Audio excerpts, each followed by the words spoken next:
girls, who run the world, girls, who run the world, girls, who run the world. It is 8:24 on this International Women's Day. We're honored to have with us a war hero who shares her story and struggles for equality in the military. Mary Jennings, MJ Hager, joins us live from New York City to talk about her memoir, Shoot Like a Girl. Good morning to you. Good morning, Lauren. So you were actually shot down while on a medevac mission in Afghanistan. Was that the worst of the worst for you? Oh, no.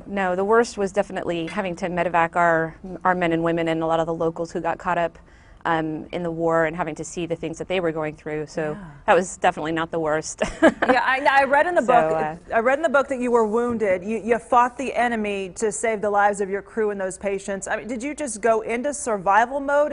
And do you relive some of these images, some of these days that you went through that were so tough? Do you relive them over and over? Yeah, and I did just, it sounds like such a cliche, but I guess it's a cliche for a reason, that the training just takes over, and it's, it was my calling. It's what I wanted to do since I was little, so it felt like it was where I belonged. And, it's really not that day that I relive. It is those tough medevacs and the people that we lost that stick with you. You have a new battle, and that is to give women who serve on the front lines really the credit that they deserve. In 2012, you filed a lawsuit that led to women being allowed to serve on the front lines. That's a major step in itself. Is it enough in your mind, though, and what's the next hurdle? It's only enough if we implement it correctly. If they institute, double standards and those types of things, then it's just going to make things harder for the women who want to hold those jobs. I would say that the next step is to just inform and educate our leaders and give them the tools to create a culture that isn't as hostile toward women.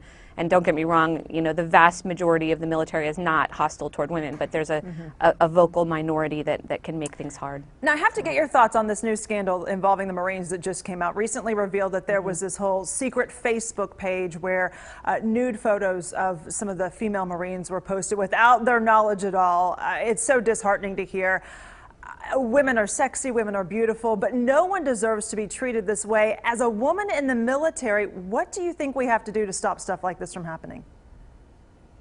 Well, I think that the Marine Corps leadership has taken an important first step. They're investigating. The Sergeant Major of the Marine Corps came out with a very black and white statement about not standing by. Not only, does he expect his Marines to not perpetuate this type of culture, but he expects people to stand up and say something and not remain silent. And that's really a big message in my book as well, is that it's not just the very, very few people who act against women in the military. The big problem is the great number of people who stand by and are silent because they're afraid of the backlash of speaking out. Well, thank you so much for speaking out. We appreciate it. A Texan, by the way, lives in Austin. You can find a link to the book, Shoot Like a Girl, on our website, fox4news.com. MJ, thank you so much for joining us. Thank you, Lauren. It is 8:26.